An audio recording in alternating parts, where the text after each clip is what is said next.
Hello everybody, Cal McCritchie here, and I'm here to commentate over this video of me making an homage to the 20th anniversary of the 9/11 incident in New York City.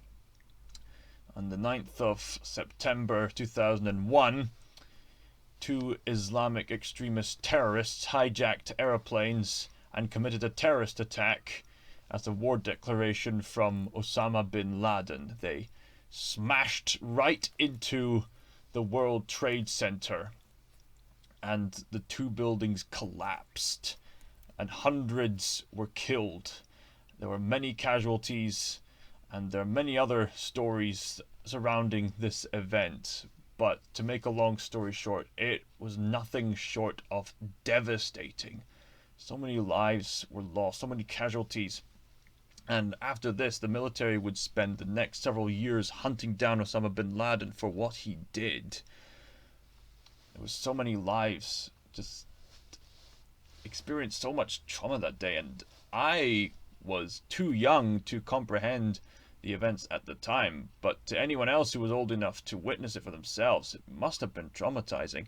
Although fortunately, I of course was indeed educated on this event. As a matter of fact, I remember when I went to New York City about 6 or so years ago, as of recording this, my family and I traveled to what used to be the World Trade Center. And I tell you, the experience of going there is just unforgettable. They have these fountains that look like they go deep for what looks like infinity, just to as a commemoration for where the towers used to be, and to give a sense of infinity as to where these souls now gone. You have the names of all the people who died during this attack, and even an homage to and all the unborn children as well. They even count those souls as well. And I remember going into the museum itself, and even despite a lot of people, walking in a queue and shuffling in, there was sort of an eerie quietness from what I remember.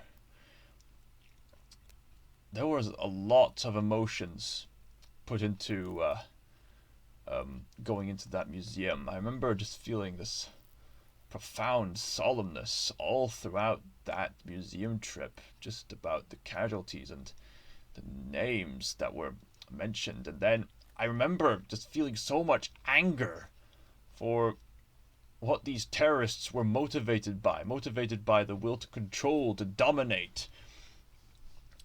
And after that, the anger went away when I felt a sense of peace from how these people managed to recover and to move on. So even though this was a traumatizing event, it's inspiring to see that the best of humanity can come from hard times. A lot of people have it easy nowadays, but they'll never know how much they miss something until it's gone. People often say that easy times make for weak people. And throughout the span of this past year or so, I've been learning a lot more about philosophies and worldviews. And in relation to this video, it was more about the fact that worldviews have consequences. And I think if people are aware of these different beliefs, then we could prevent travesties like this from happening, hopefully. In this case, I think it'd be quite right to mention the beliefs of the terrorists in light of what's happening in Afghanistan right now. Because I'm telling you, whatever you think of their beliefs, these terrorists are motivated because they genuinely believe that their cause is right. And if you don't believe me, you need to look into what it is that they believe and seek some experts who can help you tell about their beliefs in context. Because this is an age where everyone wants to be equal, and there's nothing wrong with people being equal, but at the same time, you need to be aware that not every worldview can mix together. These extremist people from the Middle East, they don't want peace. They want everyone to submit, because that's what they believe in their extremities.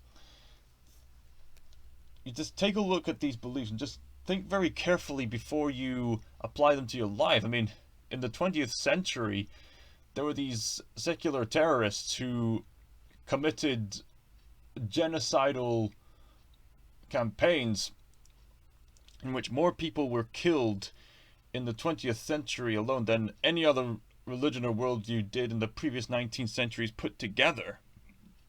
These murders don't happen without a reason. They happen because people have motivations. So you're probably going to raise a finger against me, but I would just at least encourage you to educate yourself as to why events like this happen, because my hopes is that you'll be aware of how we could prevent travesties like this. Studying philosophy and stuff like geopolitics is not the most comfortable issue at times, but I would say it's very, very important. You need to understand humanity. You need to understand the atrocities that humanity is capable of, but you also need to understand the goodness of what humanity is capable of. You see, when I make videos like this, I have no intentions whatsoever on belittling anybody. I'm legitimately trying to help, because I've studied philosophy in my spare time, just looked into it as of right now. I haven't actually studied it as such, but I've looked into it. I've read books, I've did my research, and I've got a better insight into the way people think, and as another consequence, I have a better system on defending my own beliefs. But going back to this, you should listen to some other stories that came from this. There was other stories like that wonderful story called Extremely Loud and Incredibly Close, which also raised awareness of autism, by the way. So God bless those filmmakers for that. This is a story about a child who lost his father, played by Tom Hanks, to the 9/11 incident. And this child has autism, and he goes on this treasure hunt, and he has to overcome these fears, and he has some help from his deceased father and some other interesting characters to help him on the way. I want you to think carefully for a moment. If these terrorists were motivated so hard they would crash planes into buildings, perhaps we owe it to ourselves to research what it is that drove them to do such things. That way we can learn from them, and then we can aim to achieve a worldview that can accommodate love and peace and truth, instead of hatred and serious misinterpretation as to what the worldviews would imply. It's vastly important that we look into all these worldviews carefully, in context. And to end off this video, I recently got the opportunity to look at Reyna's Bay's Instagram account. She was a little girl character from the show The Chosen. She mentioned the 9/11 memorial, and then I said, I remember being there years ago. The experience of the exhibition is unlike any other. In the span of a year or so, I learned even more that worldviews have consequences. Please let us follow a worldview of love, peace, law, and truth. She actually responded to me, and she said, I think everyone who has the opportunity should go and see it. Thanks for your comment. I said, you're welcome. So, if you're watching this for some reason, thank you very much for getting in touch. And yeah, she's right. If you have the opportunity to go to that memorial, please do. It's very insightful. And I can imagine it would be an experience akin to going to the Auschwitz camp. It's unforgettable, to say the least. So, please, let us never forget this event. Thank you all so much for watching.